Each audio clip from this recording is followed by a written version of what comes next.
News to you کے معزز ناظرین السلام علیکم۔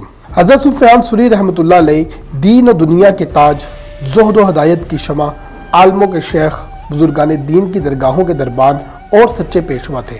آپ کو لوگ امیر المومنین کہا کرتے تھے۔ آپ نے عمر بھر کسی سے اختلاف نہیں کیا۔ آپ کو ظاہری اور باطنی علوم میں دستگاہ حاصل تھی اور اس زمن میں آپ بے مثل سمجھے جاتے تھے۔ آپ کا تقوی درجہ کمال کا تھا۔ ادب اور تواضع آپ کی عین فطرت تھی۔ حضرت سفیان ثوری رحمۃ اللہ علیہ بڑے بڑے بزرگوں کے صحبت یافتہ تھے۔ آپ شروع سے آخر تک ایک ہی حالت میں رہے۔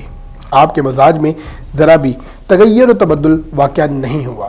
ناظرین، پروگرام شروع کرنے سے پہلے آپ سے گزارش ہے کہ اگر ابھی تک آپ نے ہمارا چینل سبسکرائب نہیں کیا تو پلیز ہمارا چینل سبسکرائب کر لیجئے اور ساتھ بیل آئیکن کو بھی دبا دیجئے تاکہ ہماری آنے والی تمام ویڈیوز کا نوٹیفیکیشن آپ کو موصول ہو سکے۔ جب حضرت سفیان ثوری رحمۃ اللہ علیہ کی وفات کا وقت نزدیک پہنچا تو آپ بہت روئے اور فرمایا کہ میں تو موت کی آرزو کیا کرتا تھا، لیکن اب جو میں نے اس کو دیکھا تو جانا کہ وہ بہت سخت ہے۔ کاش میرا تمام سفر ایسا ہوتا کہ لاٹھی ٹیکتا ایک سیدھی گلی میں چلا جاتا، لیکن خدائے عز و جل کے نزدیک جانا آسان نہیں ہے۔ اس وقت حضرت عبداللہ مہدی رحمۃ اللہ علیہ آپ کے پاس موجود تھے۔ حضرت سفیان ثوری رحمۃ اللہ علیہ نے ان سے فرمایا کہ میرا منہ زمین پر رکھ دو کہ میری موت قریب آئی۔ حضرت مہدی رحمۃ اللہ علیہ نے آپ کے کہنے کے مطابق منہ زمین پر رکھا اور باہر آئے تاکہ لوگوں کو آپ کے بارے میں خبر کریں۔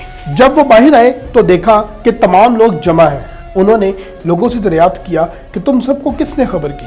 آنے والوں نے بتایا کہ ہم نے خواب میں دیکھا کہ سفیان کے جنازے پر حاضر ہونے کا حکم ہے۔ یہ کہہ کر سب لوگ اندر آئے۔ اس وقت حضرت سفیان ثوری رحمۃ اللہ علیہ کا حال نہایت تنگ تھا۔ آپ ایک دم اپنا ہاتھ تکیے کے نیچے لے گئے اور ہزاروں دینار تھیلی نکال کر کہا، اسے صدقہ کر دو۔ لوگوں نے یہ حال دیکھ کر کہا، سبحان اللہ، یہ تو ہمیشہ کہا کرتے تھے دینار جمع نہ کرنا چاہیے اور خود اس قدر زر رکھتے تھے۔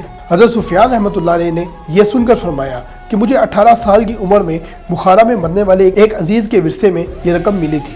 یہ زر میرے دین کا چوکیدار تھا اور میں نے اسی سے اپنے دین کو بچایا ہے۔ اسی کے سبب سے ابلیس مجھ پہ غالب نہ آ سکا۔ جب وہ مجھ سے آ کر کہتا تھا کہ اے سفیان، آج تو کیا کھائے اور کیا پہنے گا، تو میں کہتا تھا یہ زر۔ اور اگر وہ مجھ سے کہتا تھا کہ تیرے پاس کفن نہیں ہے تو میں کہتا تھا کہ دیکھ یہ زر رکھا ہے، اور اسی طرح سے اس کے وسوسے کو دفع کرتا تھا۔ حالانکہ اس رقم کی مجھ کو کچھ حاجت نہ تھی۔ پھر آپ نے کلمہ شہادت پڑھا اور راہی یہ ملک عدم ہوئے۔ جس رات آپ نے وفات پائی، غیب سے آواز آئی کہ مات الورا مات الورا۔ لوگوں نے آپ کو خواب میں دیکھا اور پوچھا کہ آپ نے قبر کی وحشت اور تنہائی میں کس طرح صبر کیا؟ آپ نے فرمایا کہ میری قبر بہشت کے سبزہ زاروں میں سے ایک سبزہ زار ہے۔ حضرت سفیان ثوری رحمۃ اللہ علیہ کے جنازے کو لیے جاتے تھے تو وہ چڑیا جس کو آپ نے خرید کر آزاد کیا تھا اور روزانہ آپ کے گھر آتی تھی، جنازے پر چیختی تھی اور لوٹتی تھی۔ لوگ یہ حال دیکھ کر ہائے ہائے کر کے روتے تھے۔ جب آپ کو دفن کیا گیا تو چڑیا اپنے آپ کو قبر کی خاک پر دے مارتی تھی، یہاں تک کہ قبر سے آواز آئی کہ اللہ تعالیٰ نے سفیان کو بخش دیا اس شفقت کی برکت سے جو مخلوق کے حال پر وہ فرماتے تھے۔ ناظرین، مزید اس طرح کی ویڈیوز کو دیکھنے کے لیے سبسکرائب کیجیے ہمارا چینل نیوز ٹو یو اور وزٹ کیجیے ہماری ویب سائٹ www.newstoyou.com.pk۔ اللہ حافظ۔